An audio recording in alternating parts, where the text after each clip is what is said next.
Karena selain mereka itu dulu mencangkok daripada keluarga Syarif Abdul Jadid, mulanya mereka itu adalah mengatribusikan diri terhadap keluarga Al-Ahdal, di mana nama-nama seperti Alwi, Ubaid, Isa, Muhammad itu ada di dalam amudun nasab dari keluarga Al-Ahdal. Maka ketika As-Suluk di 732 itu menyebut seorang yang bernama Muhammad bin Sulaiman berhijrah dari Irak ke Hadramaut, kemudian keluarga As-Segaf, ini Abdurrahman Segaf di abad 9, mengatribusikan diri, kakek gua bareng tuh sama kakek lu tuh yang ada di As-Suluk itu. Padahal kakek dia itu sama sekali tidak disebutkan oleh As-Suluk. Jadi ketika Al-Ahdal ini kakeknya yang bernama Muhammad bin Sulaiman ini disebut dalam kitab sejarah, dia berpindah dari kota yang ada di Irak menuju Hadramaut, lalu Abdurrahman As-Segaf ini keluarganya mengatakan, kakek aneh bersama kakek ente datangnya.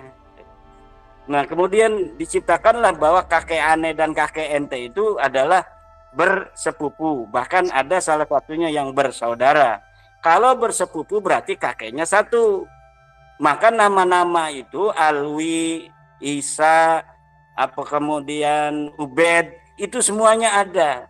Di silsilah Abdurrahman Segaf ada, di silsilah Al-Ahdal ada. Inilah yang kemudian saya menyimpulkan pada awalnya silsilah mereka itu sama dengan Bani Ahdal, yaitu Ubed bin Isa bin Alwi. Bukan seperti yang ada sekarang, yaitu dibalik, Alwi bin Ubed bin Ahmad bin Isa. Kenapa itu sampai terjadi perubahan silsilah itu? Karena di abad 9 Al-Muqrizi itu sudah meragukan silsilah Al-Ahdal. Jadi silsilah Al-Ahdal ini sudah diragukan dan dinafikan bahwa Aon tidaklah sebagai anak daripada Musa Al-Kadzim. Kan Al-Ahdal ini adalah nasabnya Alwi, Ubed bin Isa bin Alwi bin Himham bin Muhammad bin Aon bin Musa Al-Kadzim. Musa Al-Kadzim tidak punya anak namanya Aon. Nah, ini pinter keluarga Balui Abdurrahman Segaf. Dia kemudian mencari-cari, kita jangan di sini. Jadi tadinya itu dia mengaku sebagai syaritnya itu nyantol di Bani Ahdal, nama Alwi, nama Ubed, nama Isanya itu diambil. Tapi kemudian karena ketahuan di sana itu nasabnya itu terbentur oleh kitab-kitab nasab di mana Musa Al-Kadzim tidak punya nama anak bernama Aon, mereka pindah pelan-pelan. Nah, ketika pindah pelan-pelan di kitab yang sama juga di As-Suluk menemukan silsilah daripada Syarif Abdul Jadid.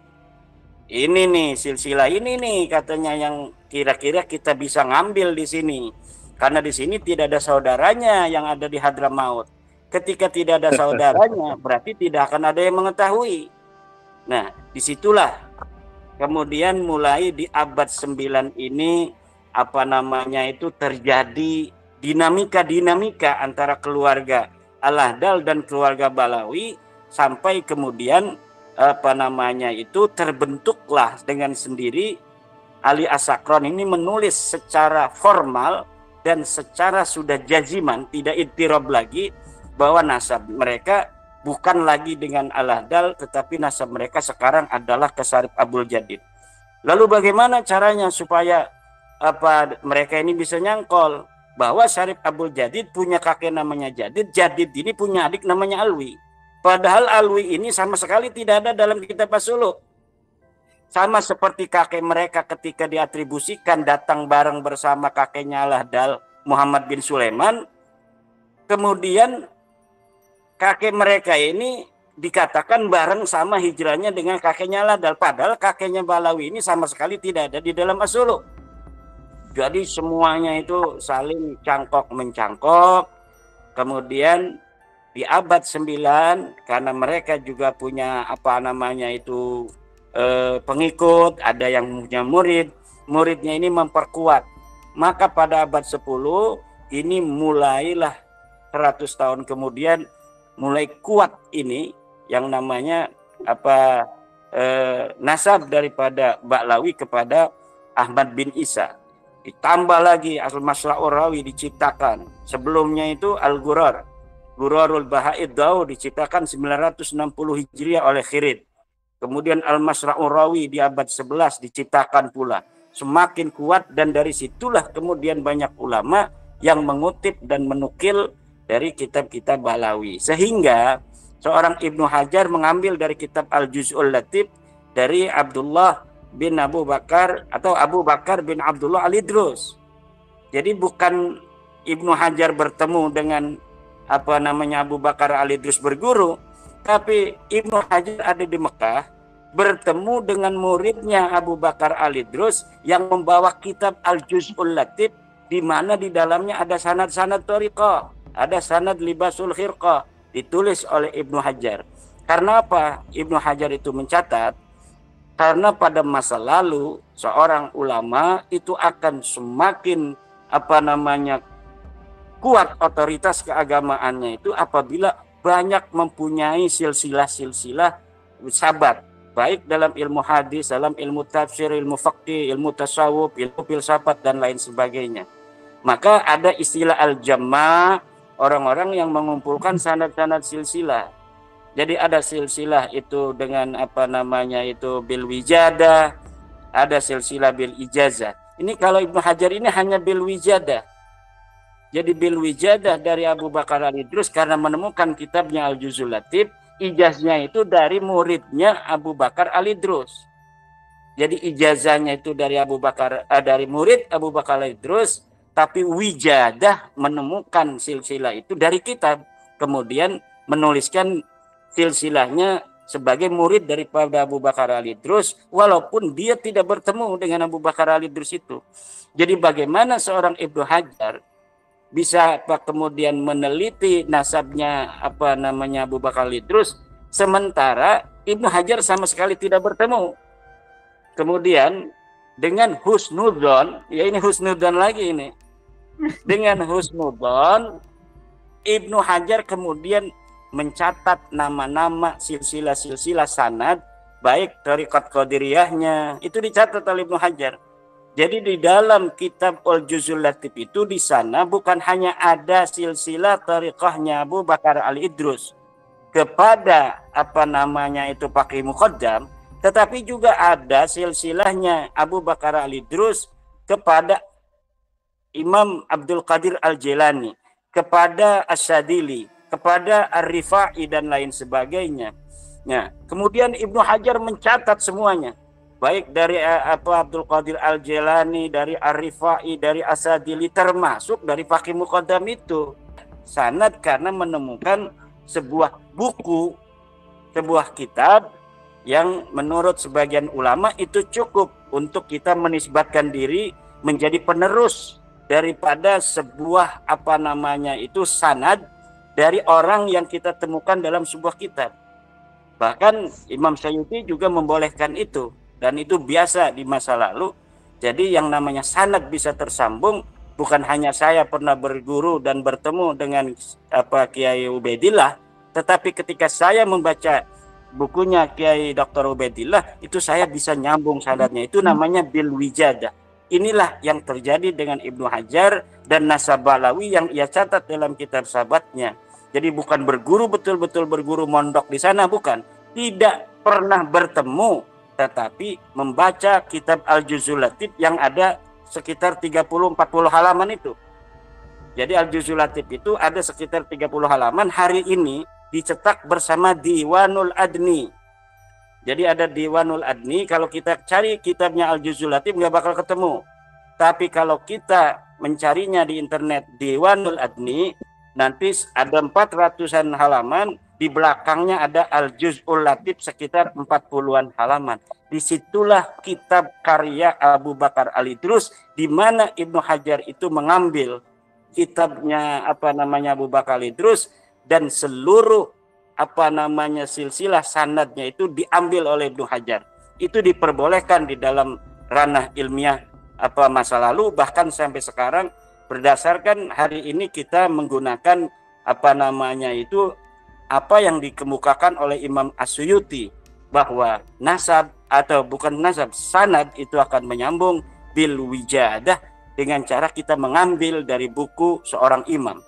Jadi tidak perlu seperti Ba'lawi yang ketika dia itu ingin mendapatkan ijazah dari Imam Al-Ghazali, kemudian dia harus pura-pura jadab, seperti Syihabuddin Ahmad dalam kitab An-Nurus Safir yang pernah dikemukakan dan dikomentari oleh Syekh Abdul Aziz Jazuli, menantu dari ulama besar dari Banten itu, bahwa seorang Syihabuddin Ahmad ketika dia ingin bertemu dengan Imam Al-Ghazali yang ada di abad kelima itu, yang sudah wafat, kemudian dia memanggil Imam Ghazali di abad 10, sehingga Imam Al-Ghazali datang ke kamarnya. Setelah sampai di kamarnya, kemudian Imam Ghazali itu diminta ijazah akan Ihya Ulumuddin dan kitab-kitabnya. Ini haluisme yang luar biasa. Haluisme yang luar biasa. Sedangkan di dalam tasawuf sendiri, yaqzotan kita melihat Nabi Muhammad ini masih debatable. Apalagi sekelas ulama Imam Al-Ghazali yang kita bisa panggil Imam Ghazali itu jasad dan ruhnya, karena yaqzotan itu jasad dan waruhan. Untuk kemudian kita mintai ijazah. Coba lihat dalam kitab Ba'lawi An-Nurus Safir, bagaimana di abad 10 itu khurafat semacam itu dibangun dalam kitab-kitab Ba'lawi. Dan kalau kita umpamanya membaca kitab Ba'lawi, baik Al-Burqatul Musiqah, kemudian Al-Juz'ul Latif, kemudian kitab Gurarul Baha'id Daw 960 Hijriah, kemudian Al-Masra'ul Rawi, kemudian Al-Manhajus Sawi, Syarhul Ainiyah, dan lain sebagainya, itu separuh dari apa yang ada di situ. Kalau tidak bicara nasab, bicara khurafat. Hanya yang saya baca Abdullah bin Ali Al-Haddad ini yang kitab-kitabnya ini sunyi dari iddia itu. Maka saya kemudian ada suudzon, tidak husnudon kepada kitabnya Abdullah bin Ali Al-Haddad. Jangan-jangan ini Abdullah bin Ali Al-Haddad ini bukan Ba'lawi. Kenapa? Karena metodologi dia di dalam mengarang kitab ini begitu indah, tidak sama dengan kitab-kitabnya Ba'lawi. Kalau kitab-kitab Ba'lawi pasti ada sisipan-sisipan nasab dan ta'ali alal akharin.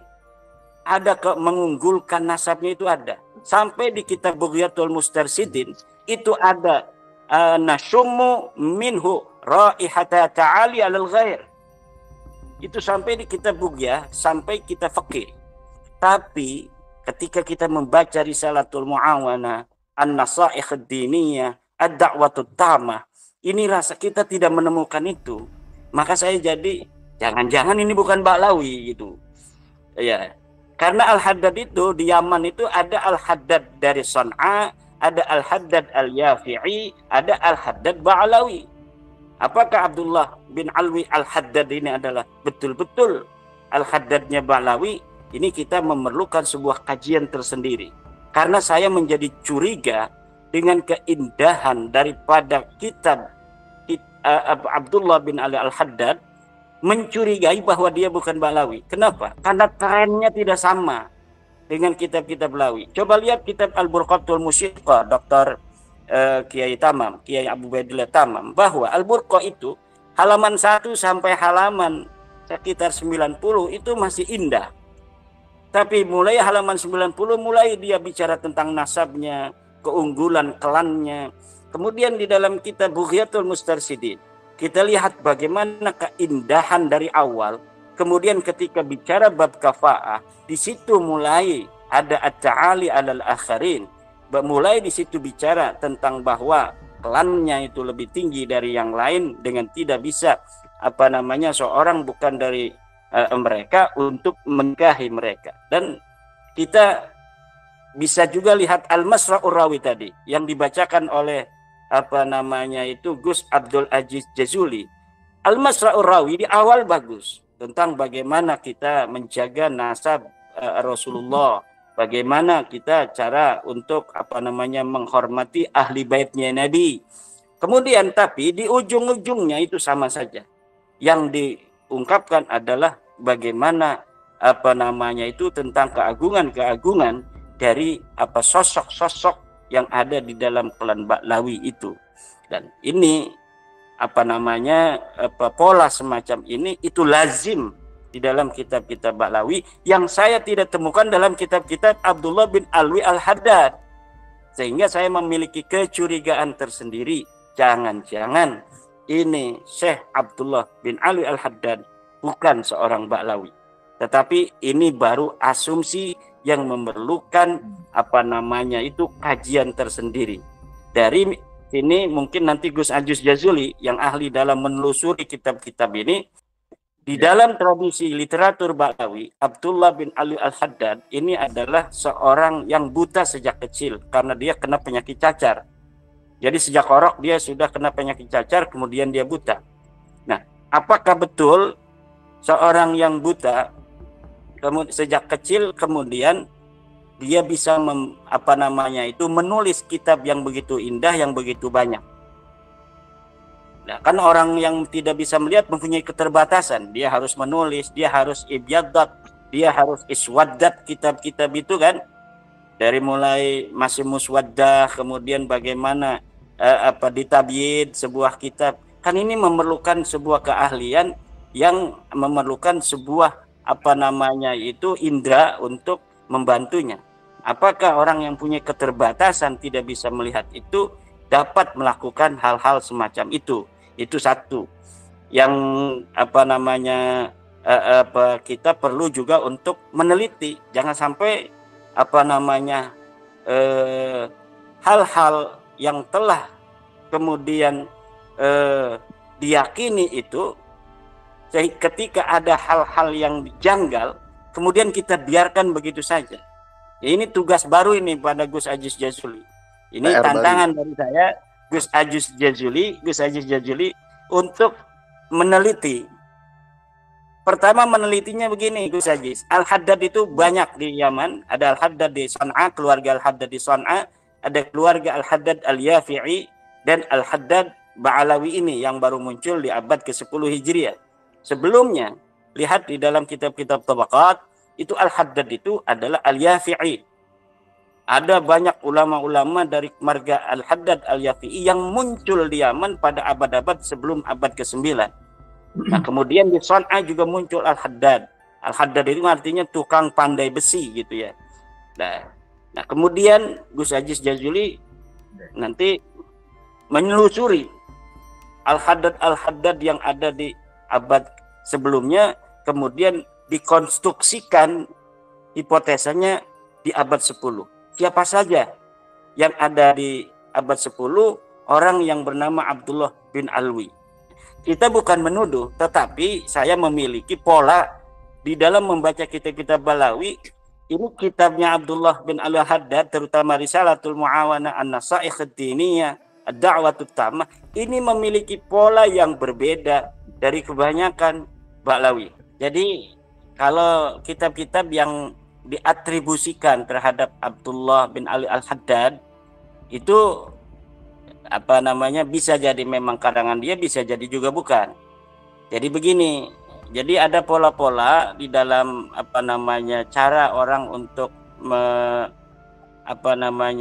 menuju sebuah kesimpulan atau ada tujuan tertentu di dalam sebuah mindset pemikiran, di dalam perspektif menuju tujuan tertentu itu kadang-kadang membuat kitab palsu yang diatribusikan pada tokoh yang besar. Itu ada pola-pola begitu. Makanya ketika Tasbitul Fuad ya, yang dikarang oleh murid daripada Abdul Haddad itu kan luar biasa berbedanya genrenya dengan kitab Risalatul Mu'awana. Itu saya tidak percaya bahwa itu kalam-kalam daripada Abdul Haddad. Begitu pula majmu' kalamnya itu tadi yang dalam Al-Fawaidus Saniyah dan sebagainya, itu kita tidak boleh mentah-mentah untuk mengambil bahwa itu karangan daripada kalam dari Abdullah bin Alwi Al-Haddad. Itu catatan untuk menjadi sebuah renungan ketika nanti Gus Ajis Jazuli ingin menelusuri siapa Abdullah bin Alwi Al-Haddad, sehingga polanya di dalam menulis kitab itu berbeda gitu. Makasih. Kita langsung kelas tasman aja itu. Iya. La ibrata bidzannil bayyini khata'uh, bahwa tidak ada lagi zon apabila sudah jelas salahnya sesuatu. Orang yang masih husnudzon terhadap nasabnya Ba'lawi sama saja husnudzon bahwa garam itu manis. Terima kasih.